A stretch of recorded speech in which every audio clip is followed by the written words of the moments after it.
Hello my dear students, आज हम लोग एक नया रिएक्शन स्टार्ट किए हैं और वो रिएक्शन है aldol and aldol reaction. Actual में ये जो वर्ड है एल्डोल, इसमें दो वर्ड छुपा हुआ है। एक तो देखिए एल्ड है, ये एल्डिहाइड पे यूज होता है, और जो ऑल है वो है अल्कोहल के लिए। एल्डिहाइड एक ऐसा ग्रुप होता है जिसमें CHO होता है, और अल्कोहल एक ऐसा ग्रुप होता है जिसमें कार्बन चेन में OH होता है। अगर किसी कार्बन कंपाउंड में ये दोनों ही है तो ऐसे प्रोडक्ट को, ऐसे कंपाउंड को हम लोग कहेंगे एल्डोल। और एल्डोल बनता कैसे है? तो एल्डिहाइड से बनता है एल्डोल, और इस रिएक्शन को कहा जाएगा एल्डोल रिएक्शन। बहुत इंपॉर्टेंट रिएक्शन है, क्लास 12 के केमिस्ट्री में एग्जाम में मैक्सिमम चांस होता है आने का। तो क्या रिएक्शन है देखते हैं हम लोग, और क्या कंडीशन है एल्डोल रिएक्शन के लिए वो देखते हैं। सबसे पहला कंडीशन है कि इसमें प्रेजेंस होना चाहिए अल्फा हाइड्रोजन का, प्रेजेंस ऑफ अल्फा हाइड्रोजन। अगर अल्फा हाइड्रोजन नहीं है तो ये रिएक्शन नहीं हो सकता।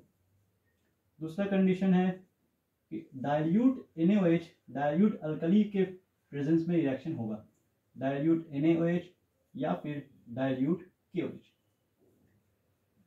इस तरीके से जहां पर अल्फा हाइड्रोजन होगा, जिस एल्डिहाइड में अल्फा हाइड्रोजन होगा वही रिएक्टेंट ये एल्डोल रिएक्शन शो कर सकता है, और जिसके पास अल्फा हाइड्रोजन नहीं है वो एल्डोल रिएक्शन शो नहीं करेगा। अब ये अल्फा हाइड्रोजन क्या होता है, कैसे पहचानते हैं, एक एग्जांपल लेकर आपको बताते हैं।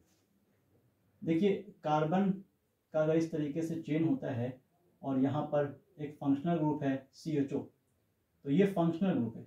इस फंक्शनल ग्रुप के जस्ट बाद वाला कार्बन होता है अल्फा कार्बन, इसके बाद वाला बीटा कार्बन, ये गामा कार्बन, और इस तरीके से ग्रीक लेटर में हम लोग इसका नंबरिंग करते हैं। नंबरिंग एक्चुअल में IUPAC सिस्टम है, कॉमन सिस्टम में अल्फा बीटा गामा कहा जाता है। अगर अल्फा पोजीशन के पास अल्फा कार्बन है, मतलब एक ऐसा एल्डिहाइड जिसके पास अल्फा कार्बन है और उसके पास हाइड्रोजन अगर है तो वो हाइड्रोजन कहलाएगा अल्फा हाइड्रोजन। अल्फा कार्बन के पास अगर मान लीजिए NH2 ग्रुप है तो अल्फा अमीन ग्रुप हो जाएगा। तो अल्फा कार्बन के पास अगर हेलोजन ग्रुप है तो अल्फा हेलोजन हो जाएगा। तो अल्फा कार्बन के पास अगर हाइड्रोजन है तो वो कहलाएगा अल्फा हाइड्रोजन, और अल्फा हाइड्रोजन जिसके पास है उसी के पास चांस है एल्डोल रिएक्शन शो करने का, अदरवाइज वो एल्डोल रिएक्शन शो नहीं करेगा। अब कुछ एग्जांपल्स है, आप इसको पहचानिए, क्या ये एल्डोल रिएक्शन शो कर सकता है। लिखा हुआ है CH3CHO, ये अल्फा कार्बन है, फंक्शनल ग्रुप के जस्ट बाद वाला carbon alpha carbon, alpha carbon के पास जो हाइड्रोजन है अल्फा हाइड्रोजन है, इसका मतलब ये कंपाउंड अल्फा हाइड्रोजन वाला है, तो ये एल्डोल रिएक्शन शो करेगा। एक और एग्जांपल देखते हैं, ऐसे लिखा हुआ है HCHO, इसमें CHO फंक्शनल ग्रुप है, इसके बाद हाइड्रोजन है, अल्फा कार्बन तो है ही नहीं, अल्फा कार्बन ही नहीं है, इसका मतलब अल्फा हाइड्रोजन भी नहीं होगा। अल्फा हाइड्रोजन नहीं है तो ये कंपाउंड एल्डोल रिएक्शन शो नहीं करेगा। एक और एग्जांपल दिखाते हैं, ऐसे लिखा हुआ है कोई कंपाउंड जहां पर ये है और इस तरीके से CHO है, ये बेंजीन है, बेंजीन में क्या लग गया CHO। बेंजीन से जस्ट बाद वाला कार्बन, ये जो बेंजीन का जो कार्बन है जो CHO से डायरेक्ट लिंक्ड है वो कार्बन कहलाएगा अल्फा कार्बन। लेकिन अल्फा कार्बन यहाँ पर है, उसके पास हाइड्रोजन नहीं है, क्योंकि इस कार्बन का देखिए 4 बॉन्ड कंप्लीट है, एक बॉन्ड इधर है, एक बॉन्ड इधर है, 2 बॉन्ड इधर है। कार्बन हमेशा 4 बॉन्ड बनाएगा, 4 बॉन्ड बना हुआ है, इसका मतलब इसके पास हाइड्रोजन नहीं है, मतलब अल्फा हाइड्रोजन है ही नहीं। अल्फा कार्बन है लेकिन अल्फा हाइड्रोजन नहीं है, और अगर अल्फा हाइड्रोजन नहीं है तो इसका मतलब है ये भी कंपाउंड एल्डोल रिएक्शन शो नहीं करेगा। बात समझ में आ रहा है? एक एग्जांपल और देखिए, क्या बताइएगा ये शो कर सकता है। लिखा हुआ है CH3C double bond O CH3, ये फंक्शनल ग्रुप है। कौन सा फंक्शनल ग्रुप है? कीटोन। कीटोन के जस्ट बगल वाला कार्बन कौन सा कार्बन होगा? Alpha carbon. तो अल्फा कार्बन के पास हाइड्रोजन है, इसका मतलब अल्फा हाइड्रोजन है, तो ये भी रिएक्शन शो करेगा। इस तरह का रिएक्शन शो करता है, लेकिन उसको एल्डोल नहीं कहेंगे, उसको कीटोल कहते हैं हम लोग। कीटोल क्यों कह रहे हैं? कीटोन फंक्शनल ग्रुप है, कीटोन और अल्कोहल से बनेगा कीटोल, एल्डिहाइड और अल्कोहल से बनेगा एल्डोल। तो एक एल्डोल जिस तरीके से रिएक्शन होगा सेम तरीके से कीटोल वाला रिएक्शन होता है, लेकिन एग्जाम में हमेशा एल्डोल रिएक्शन आता है। तो क्या होता है एल्डोल रिएक्शन, अब पहचानते हैं। या एक और एग्जांपल देके बताइए, क्या इसमें एल्डोल रिएक्शन पॉसिबल है? CH3 CH2 CHO, इसमें पॉसिबल है। क्या ये अल्फा कार्बन है? ये अल्फा कार्बन है, तो अल्फा कार्बन के पास हाइड्रोजन है अल्फा हाइड्रोजन, इसका मतलब ये कंपाउंड एल्डोल रिएक्शन शो करेगा। तो ये शो कर सकता है, ये शो कर सकता है, ये शो कर सकता है, ये दोनों शो नहीं कर सकते। कभी अल्फा हाइड्रोजन ही नहीं हुआ, अल्फा कार्बन ही नहीं हुआ, और कभी अल्फा कार्बन है लेकिन अल्फा हाइड्रोजन नहीं है, तो भी रिएक्शन शो नहीं होगा। अब रिएक्शन होता कैसे, इसको देखते हैं। रिएक्टेंट है इस तरीके से, जहाँ पर CH3CHO ऐसे, या इसको हम स्ट्रक्चर के टर्म में दिखा देते हैं ऐसे, C+OH। और एक और कंपाउंड है जहाँ पर ऐसे लिखा हुआ है CH3CHO, इसको स्ट्रक्चर से नहीं दिखा रहे, ऐसे ही दिखा रहे। ऐसा क्यों कर रहे हैं हम, आपको समझ में आ जाएगा।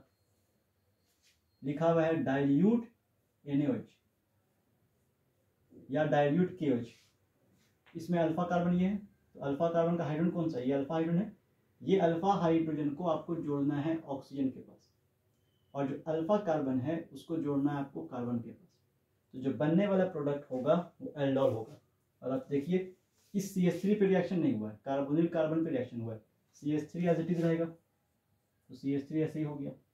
उसके बाद जो C है, उस C के पास पहले से एक H है, पहले से एक H है, और इस C के पास O था, लेकिन ये O डबल बॉन्ड वाला O था। अब इसका सिंगल बॉन्ड हो जाएगा, क्योंकि यहाँ पर दो चीज़ आके जुड़ रहा है, कार्बन जुड़ रहा है, हाइड्रोजन जुड़ रहा है, तो पाई बॉन्ड ब्रेक कर जाएगा।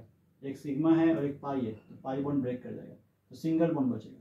H जाके यहाँ जुड़ा, बन जाएगा OH। और इस C के पास कौन जाके जुड़ रहा है, ये C। इस C के पास था क्या, 3 हाइड्रोजन, लेकिन एक हाइड्रोजन तो यहाँ चला गया, तो बचा 2 हाइड्रोजन। और ये CHO, इसको कोई फर्क नहीं पड़ेगा, ये ऐसे ही रहा। अब ये जो कंपाउंड है, इसमें आप देखिए 2 फंक्शनल ग्रुप आ गया, एल्डिहाइड भी और साथ साथ अल्कोहल भी। तो एल्डिहाइड और अल्कोहल दोनों आने के कारण इस कंपाउंड का नाम होता है एल्डोल। तो ये जो कंपाउंड है एक तरीके से एल्डोल है, ये एल्डोल है। और इसका कॉमन नेम क्या होता है, तो देखिए यहाँ पे अल्फा है, और ये क्या है बीटा, और ये क्या है गामा। इसका कॉमन नेम होता है बीटा हाइड्रोक्सी ब्यूटाइल एल्डिहाइड, ये इसका नाम होता है। तो इसको हम ऐसे लिख सकते हैं कॉमन नेम में, बीटा हाइड्रोक्सी। एग्जाम में इस नाम से भी क्वेश्चन आ सकता है, बीटा हाइड्रोक्सी ब्यूटाइल एल्डिहाइड। और अगर इसका IUPAC नेम लिखेंगे, तो IUPAC में नंबरिंग होता है, ये 1 नंबर कार्बन है, ये 2 नंबर कार्बन है, ये 3 नंबर है, और ये 4 नंबर है। तो 3 पोजीशन पे हाइड्रोक्सी ग्रुप आ गया। इसका ऑल नहीं यूज करेंगे क्योंकि ये जूनियर है, तो जो जूनियर है उसका यूज करेंगे प्रीफिक्स, और जो सीनियर है उसका यूज करेंगे सेकेंडरी सफिक्स। तो नाम लिखने टाइम में ध्यान रखना है आपको कि सीनियर कौन है। तो 3 पोजीशन पे आ गया हाइड्रोक्सी, तो लिखा जाएगा 3 पर हाइड्रोक्सी, 3 हाइड्रोक्सी। पैरेंट चेन कितने कार्बन का है, 4 कार्बन का, 4 कार्बन के लिए ब्यूट। पैरेंट चेन में कार्बन कार्बन की सिंगल बॉन्ड है, सिंगल बॉन्ड है तो एन। और 1 पोजीशन पे क्या एल्डिहाइड, तो एल्डिहाइड के लिए क्या रहेगा अल। और ANE का ई नहीं लिखेंगे क्योंकि ई के बाद वॉवेल आ गया। तो इस तरीके से कंपाउंड का नाम लिखने का तरीका। सिंपली ब्यूटेनल था, ब्यूटेनल में 3 पोजीशन पे एक प्रीफिक्स आ गया हाइड्रोक्सी, 3 हाइड्रोक्सी ब्यूटेनल। ये जो रिएक्शन हुआ, इस रिएक्शन को कहते हैं एल्डोल रिएक्शन। अगर इसी रिएक्शन को एक स्टेप आगे और बढ़ा दिया जाए तो रिएक्शन का नाम हो जाएगा एल्डोल कंडेंसेशन रिएक्शन। वो कैसे होता है, इसी रिएक्टेंट को थोड़ा सा हीट कर देते हैं, इसको थोड़ा सा हीट कर दिया। हीट करने से होता क्या है, इसका OH और अल्फा कार्बन का हाइड्रोजन, ये हाइड्रोजन, अल्फा कार्बन का हाइड्रोजन और OH वाटर बन के बाहर निकल जाता है, HOH H2O बन के बाहर निकल गया। तो ये CH वैसे ही रह गया, और यहाँ CH2 से CH रहेगा, इस CH के बीच में जाता है डबल बॉन्ड, तो कंपाउंड कुछ ऐसा बनता है CH3 CH double bond CH CHO। अब ये जो कंपाउंड है इसको कहते हैं एल्डोल कंडेंसेशन प्रोडक्ट। ये प्रोडक्ट कौन सा हुआ, एल्डोल। इसका नाम क्या होगा, इसका नाम होता है एल्डोल कंडेंसेशन प्रोडक्ट। तो इस तरीके से हम लोग एल्डोल कंडेंसेशन प्रोडक्ट बना सकते हैं। इसके लिए एक स्टेप आपको आगे बढ़ना पड़ेगा, और पूरा रिएक्शन यहाँ तक लिखेंगे तो रिएक्शन का नाम क्या हो जाएगा, एल्डोल कंडेंसेशन रिएक्शन। और इस कंपाउंड का नाम कैसे लिखा जाएगा, तो पैरेंट चेन देखिए 4 कार्बन का है, 4 कार्बन में यहाँ से नंबरिंग करेंगे, ये 1 number 2 number 3 number 4 number. 4 carbon का पैरेंट चेन है तो ब्यूट हो जाएगा। और इस बार कार्बन कार्बन की सिंगल बॉन्ड नहीं डबल बॉन्ड भी आ गया है, तो डबल बॉन्ड के लिए क्या लिखना पड़ेगा, इन। और इन किस पोजीशन पे, तो 2 और 3 नंबर कार्बन के पास इन है, लेकिन इसमें छोटा नंबर लिखना है आपको, तो ब्यूट 2 इन। और 1 पोजीशन पे क्या है, तो 1 पोजीशन पे एल्डिहाइड है, तो 1 पर अल आ गया, तो एल्डिहाइड के लिए अल। और ए यहाँ पे वॉवेल है तो ये ई नहीं रहेगा, ई को काट दिया जाएगा। इस तरीके से पूरा रिएक्शन का नाम होगा एल्डोल कंडेंसेशन रिएक्शन। इसका नाम एल्डोल, इसका नाम एल्डोल कंडेंसेशन प्रोडक्ट, और ये यहाँ पर रिएक्टेंट। इस रिएक्टेंट का नाम क्या होगा, कितने कार्बन का एल्डिहाइड है, 2 कार्बन का, तो हो जाएगा ईथ, सिंगल बॉन्ड है एन, और एल्डिहाइड के लिए अल, तो इथेनॉल।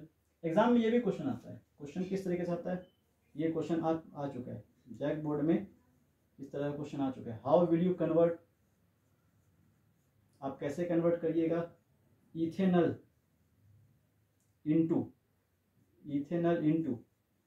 ब्यूट 2 इन अल, ये क्वेश्चन आ चुका है कि आप इथेनॉल को कैसे कन्वर्ट करिएगा ब्यूट 2 इनल में। ब्यूट 2 इनल यही है, 1 नहीं लिखा आता है, 1 लिखिए, नहीं लिखिए चलेगा, तो ये ब्यूट 2 इनल कह सकते हैं इसको। तो इथेनॉल से ब्यूट 2 इनल बनाना है, इथेनॉल से ब्यूट 2 इनल बनाना है, तो आपको क्या लिखना पड़ेगा, इतना लंबा दिखाने की जरूरत नहीं है, आपको क्या करना है, ऐसे दिखा देना है CH3CHO, यहाँ लिखना है फर्स्ट पोजीशन पे डाइल्यूट NaOH, और सेकेंड नंबर पे लिख देना है आपको हीट।